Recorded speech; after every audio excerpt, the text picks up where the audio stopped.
Hey you guys, in this video we're going to talk about the top 20 things you gotta learn on guitar. When I was first learning to play, I ran into the classic problem of not knowing what to focus on and not knowing what to learn next. I'd end up majoring in the minor, learning weird chords and exotic scales before I really got the fundamentals down. To help solve this, I'm going to try to give you guys some direction in this video by going over the top or maybe the first 20 things you should learn on the instrument. We'll start with the beginner stuff and get more advanced. One more thing before we get started, if you just want the written version of this list, check out the description. I made a document. The first thing you got to learn on guitar is open chords. Specifically, there are 7 essential chords you got to know. They are E, E minor, A minor, G, C, and D. Now I know that was fast, but like I said before, this is going to be more of a list video. So we're going to go a mile wide and an inch deep here. I want to cover a lot of ground. If you want deep dives on that or any of the concepts we cover, those will be linked in the description. Anyway, but like I said, those are the 7 essential open chords. And there's a couple of things I want you to take away. Number one is don't focus too much on these variants of chords. Right? So I get players who come to me and they're asking about, C sus4 and A sus2 and something add 9. Don't worry so much about that stuff. Functionally, all of those are just exactly the same as what we learn. So for example, if you're learning a song and it has some weird offshoot version of a G chord that you're supposed to use, just sub in a regular G chord for this point in your playing. The other thing I want to tell you is that while playing the chords is certainly difficult at first, the thing that'll really make you want to turn your guitar into firewood is changing between them quickly enough to play a song. Luckily, I have a great chord changing exercise, and that video will be linked in the description as well. Let's move on to number 2. The second big thing you gotta learn on guitar is how to strum. And I don't just mean, moving your arm up and down, sort of pushing your way through your first couple of chords. I mean, you gotta learn how to really strum. The way to do that is you have to learn how to count eighth notes, and you also have to know to keep your arm constantly moving. Let me show you. And you know what? To really get my right arm in the shot, I'm just going to open up this angle instead of cutting to the other angle. But anyway, you got to keep your arm constantly moving when you're strumming. So it can't just be like down, then reset, and then you do another one, and then reset, and then maybe every now and again you throw an up strum in there. It's got to be that your arm is constantly moving. And only when you connect on some of these passes do you actually create the strumming pattern. So your arm's going the whole time. But if you were to play a strumming pattern, it's just because you intentionally miss on some of those passes. It's like this.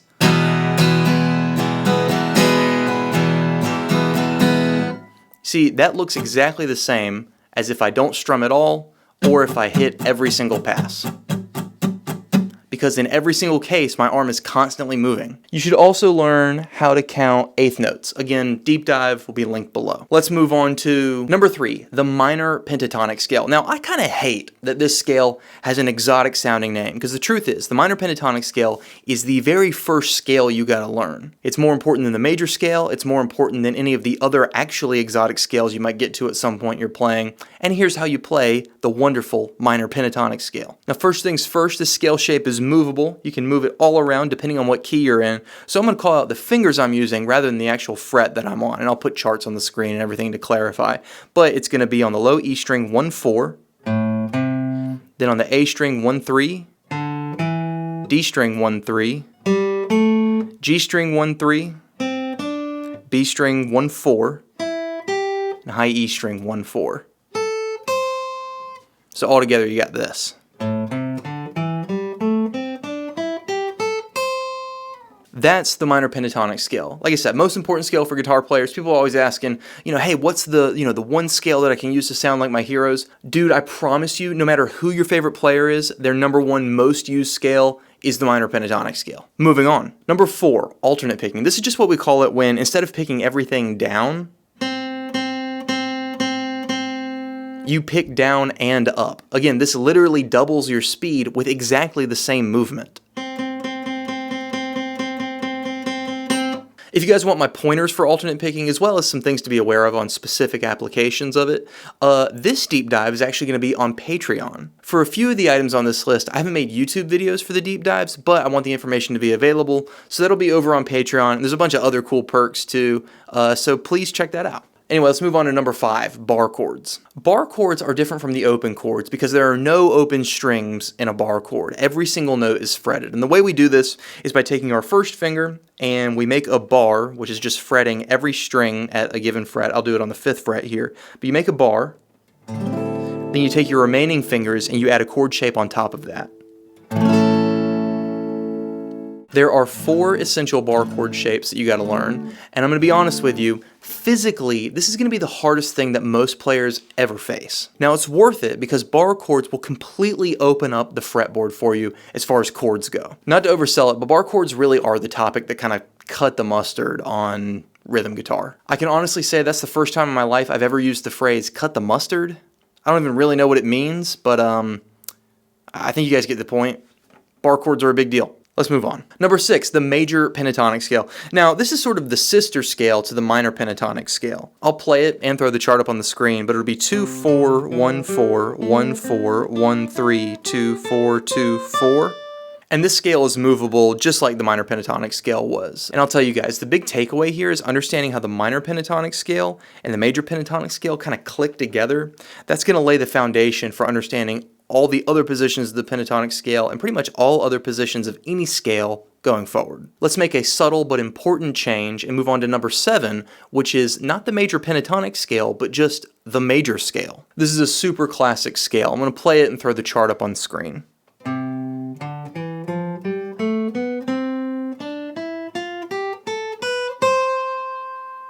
Now, the major scale is a huge topic, and truth be told, if somebody truly understood the major scale and all of its applications, you would just say they understand music theory. I mean, the music theory pretty much just is the study of the major scale. I know on guitar we start with the 2 pentatonic scales, the major and the minor pentatonic scales, but when you think about music more broadly, the major scale is the more foundational scale. The only reason we learn the pentatonic scales first is because they're a little bit more useful, and we're guitar cavemen. We're not the piano-playing elite here. Anyway, number 8, the minor scale. This is sort of the flip side of just the major scale. Again, it's not the minor pentatonic scale, it's just the minor scale. You play it like this.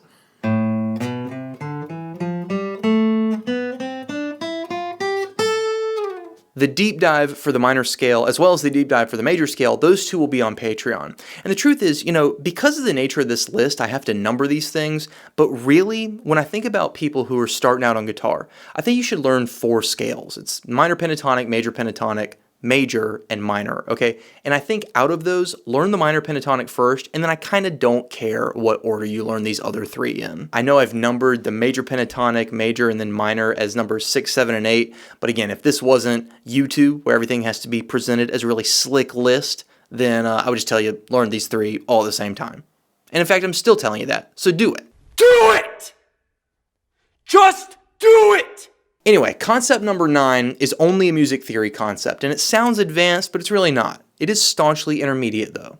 The concept is the harmonization of the major scale. Basically, this is a formula, or maybe a better way of putting it is it's like a set of principles that you can apply to the major scale, and it shows you all the chords that are in any key. I don't want to lose the beginners here, but just to kind of give you a preview of how the harmonization of the major scale works, you just take a major scale and you take those notes, you work a little triad magic, and basically you turn each of those notes into its own chord. And so the first chord will be a major chord, second will be minor, third will be minor, fourth will be major, fifth will be major, sixth will be minor, and seventh will be a new kind of chord called a diminished chord. So that order was major, minor, minor, major, major, minor, diminished. For example, if we were to take a G major scale, we got the notes G, A, B, C, D, E, F sharp, and G.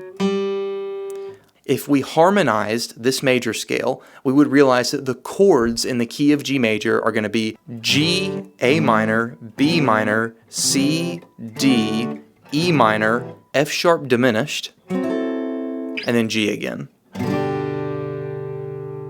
Like I said, I know this sounds advanced, but I think you can get it, and I'm not just exaggerating for the video here. I really think this is the most important concept in all of harmony. In all of the study of chords, this is the thing. Item 10 on this list is the final 3 positions of the pentatonic scale. Now, you already know 2 of them. The minor pentatonic scale is sometimes called position 1, and the major pentatonic scale is sometimes called position 2. You see, there's 3 other positions, and in total, all 5 of the positions cover the entire fretboard, so you gotta learn those. As a quick recap, here's the minor pentatonic scale, or position 1.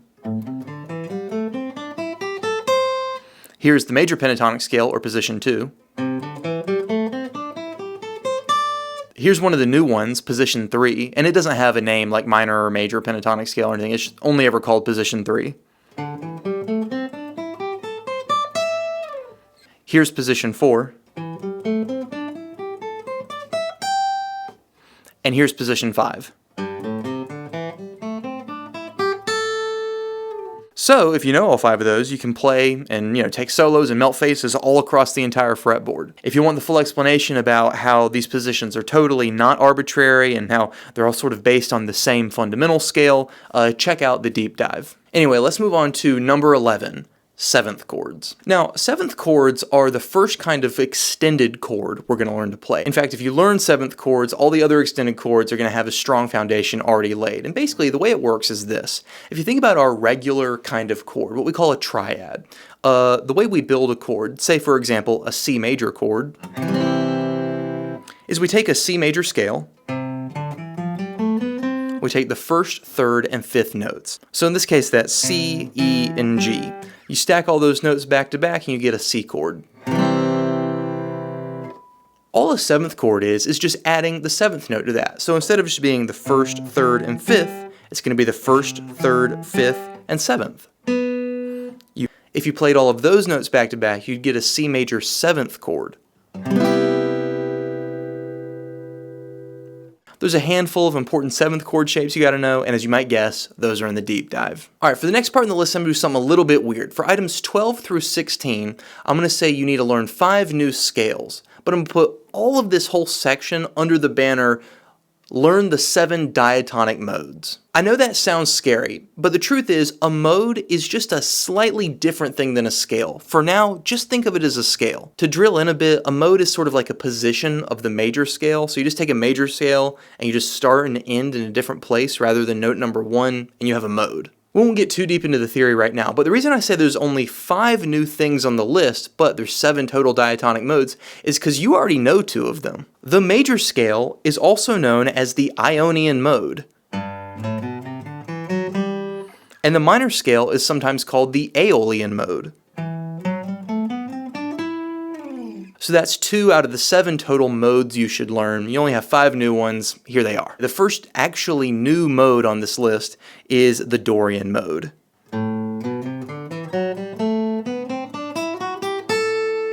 The next mode you gotta learn, what would be item 13 on this list, is the Phrygian mode.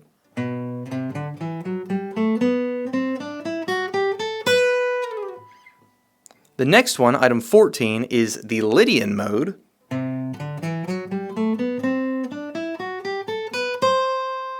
The next new mode, item 15 on this list, is the Mixolydian mode.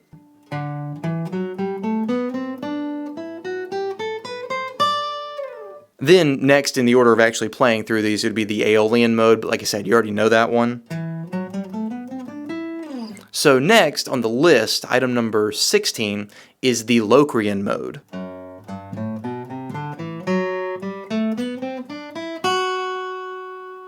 Then finally you would get back to the major scale or the Ionian mode. Like I said, I don't want to scare you guys off, and actually playing these scales is not very hard. It's the theory that's kind of the tricky part on these. So check out the deep dive for the full explanation. Let's move on to item number 17, the cage system. Now, the cage system is a map on the fretboard that shows all the notes that are a part of any given triad. To put it differently, it's a map that shows a bunch of different ways to play the same chord. That might sound really niche and maybe not super useful, but the truth is the cage system has a lot of different applications. I'll demonstrate it for you really quick. If I were to play the cage system through for a C chord, I would see that there's a C chord here, there's a C chord here, there's one here, and one here.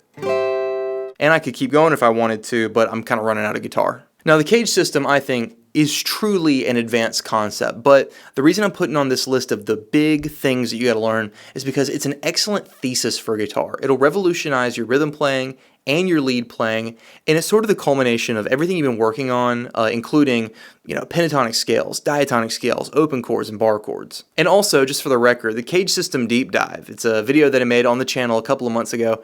It's one of my proudest videos, so check it out. Let's move on to item 18, which is ear training. And there's not really anything to demonstrate here for you. And the truth is, I don't want you to just start learning ear training now. I don't have a great spot to put this on the list because I don't want to put it as number one, but really I want you to approach learning the guitar with this attitude of ear training. I want you to be ear training all the time. If you learn a new concept, like if you learn the major scale, commit to memory what that sounds like. If you learn some kind of minor chord, commit to memory what that sounds like. I want you to approach the whole instrument with this mindset. If you learn to play something, you should learn to identify it by ear. And you guys, that's the list. That's the top 18 things you gotta learn on guitar. Now, I know that's not the top 20 things you gotta learn on guitar. The truth is, 18 just doesn't play very well in the title. If that's clickbait and I'm the bad guy, then I accept my role as the music educational villain. Lock me up and take me to jail, where I will educate the prisoners on scales and stuff. Anyway, think about joining the Patreon. I know I mentioned the deep dives, but that's just some of the member-exclusive content that's going to be available on the Patreon. I'm also going to continue the guitar lessons in order series.